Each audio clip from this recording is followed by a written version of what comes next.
Okay, so this is the fourth video lecture. I wanted to kind of reiterate some of the significance about this slide. So we're talking about dreams, right? And we're talking about what basically they are. Like psychologically, like functionally, they are images. They often have an emotional element to them. People describe them. They seem often illogical. Sometimes they're bizarre. Sometimes they're not. But what's going on neurologically is you have visions and memories, right? Because you got the visual cortex, you got your memory center, and they are, you got visions and memories, and they're all sort of in there together. And then you have the frontal part of your brain that puts the story together.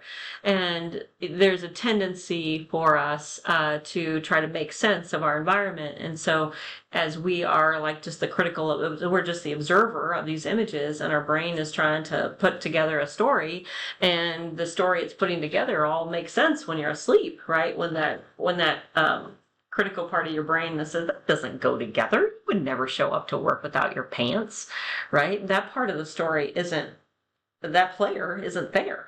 So it all makes sense. And then when you wake up and the part of your brain that says, no, that's not how that works. Now it's almost hard for you to tell the story because like, no, that can't happen. Like I couldn't park my car outside and then not be able to find it, right?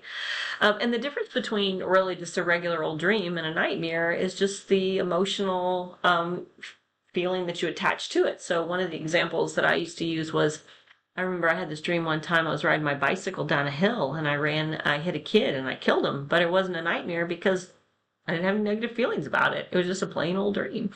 Makes me sound pretty terrible.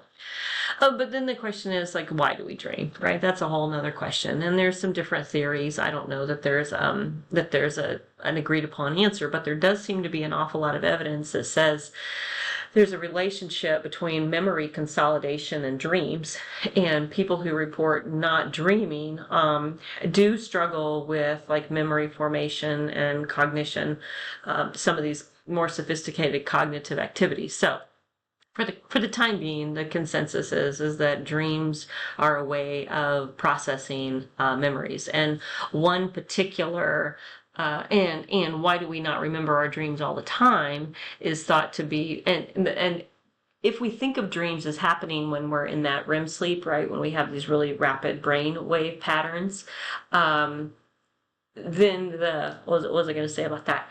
That this is where that memory consolidation thing kind of happens. But one of the research projects ask people to, like, there's these video games where you ski, right? You stand on this thing and you ski. And so they were asked to try that out, and then they were allowed to go to sleep. And one group were allowed to get to this deep wave sleep, and the other group were woken up every time, so they couldn't get to this deep wave sleep. And what the researchers found was that people who were able to get to the deep wave sleep and actually dream about it did better on the task the next day. So they use that as support for that dreaming facilitates memory consolidation. Sometimes I'll ask students if we're together, like, have you ever dreamed about your homework? Have you, sure, people have dreamed about like not doing their homework, but have you ever dreamed about the content of your homework? And the research says that would be a good thing if you want to remember it, right? If you dream about the content, maybe have those numbers jump around. Anyway, so some of the things that people dream about, research tells us that we always dream through our own eyes, right? We dream in first person, that bizarre topics are not really typical. Most of our dreams are mundane. We tend to remember the weird ones though. They tend to be kind of the mundane events or the people that come and go in our life. We're more likely to be the victim in dreams. Negative emotions are more common than positive emotions, and there does seem to be some gender differences where women's tend to be more likely to be the victim, and men tend to dream more about other men. Now, that's interesting, isn't it? And this data is collected by and like sleep labs, sleep studies where they wake people up when they get to that deep wave sleep, and they have them fill out scales and answer questions like, what are you? You may say, well, that's not true for me. I would suggest sign up for one of those sleep studies. Maybe the data is wrong. One of the quiz questions is to describe a theory, to describe one of the theories about why people dream. And this slide offers three. three different theories. One of them is Freud's theory on dreams, and what Freud argued was that dreams were like an escape valve, that we dreamed about things that we either wanted or desired or were unable to get, so they were like unfulfilled wishes. And he argued that what we saw in our dreams, like the imagery, had what we call the manifest content and the latent content. So often if we talk about interpreting dreams, that's sort of a Freudian idea. That thing, like that pencil really wasn't a pencil. It really was meant to be. And here's another criticism often waged at Freud, is that so much of his stuff was about sex. Like the pencil wasn't really about a pencil, and you weren't really putting that pencil in a box. That was really about a penis and a vagina, right? So it really wasn't intended to be like what you were dreaming about really wasn't what it was. Other theorists have said that's a bunch of hooey, that you really were dreaming about pencils. Okay, so that's Freud's theory, is that they're just ways for us to process things and express desires and have experiences that are not safe for us to do in the daytime, and most of them are sexual or violent. The activation synthesis. Now, there's a little nuance between the two of these, but they're very similar, right? What the activation synthesis model says is that what we dream about is really just these, make sure I got this right, is really just these like random firings in our brain, that our brain is just, trying to clean out the cogs, and it's just like firing, and these are just like images or light flashes of light or whatever. And because we're programmed to try to find order, that our brain is trying to put order to these things that are happening.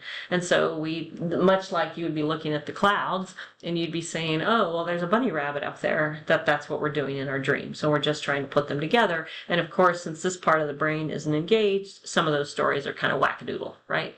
But again, because these things that we're producing are coming from our memories and our emotions, it's just these random memories, these random images, these random feelings, and we got to put them into some sort of story. So we create a story. So there's really nothing significant about them.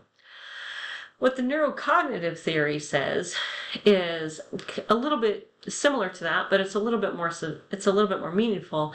And it argues that the things that we dream about may just be random, but we're putting stories together. But the significance is in the way that we put the story together. In other words, if I have images, if the images that I am creating in my head and the stories that I am putting together in my head cause me to feel a sense of anxiety, then that should indicate to me as the interpreter, I must be experiencing some sort of anxiety. If I have a dream so here's one, and it's sort of an example. I used to have these dreams where I would come to school and I didn't have on any pants.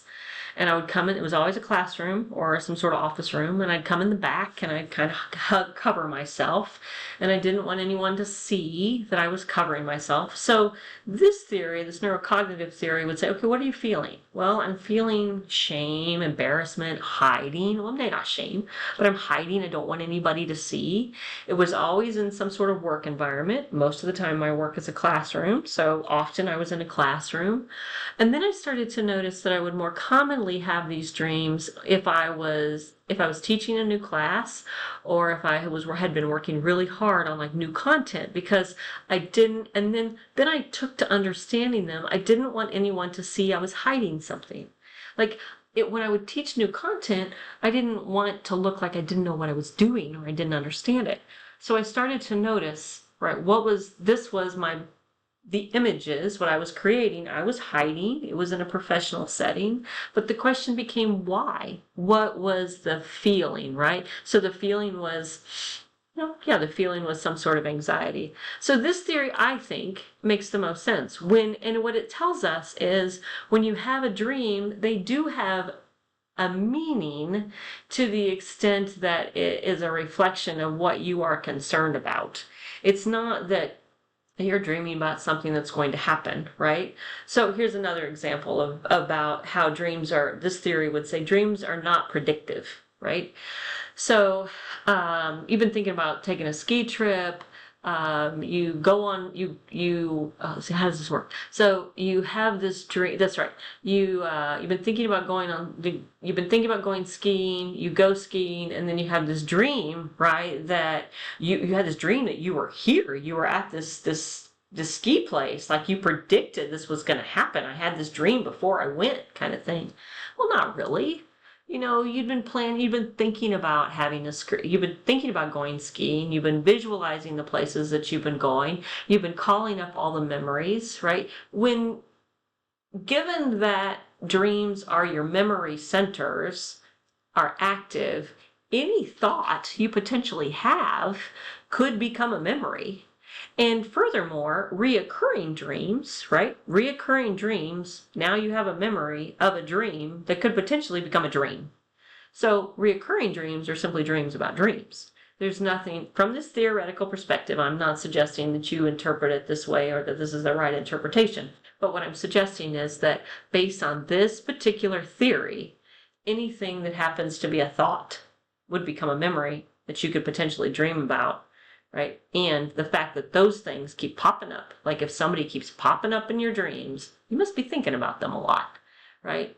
Not that it predicts anything, but that obviously indicates that something. So the real question from this theory is, what's the feeling that you get from that dream, and what can you learn about yourself? I'm going to stop it right there.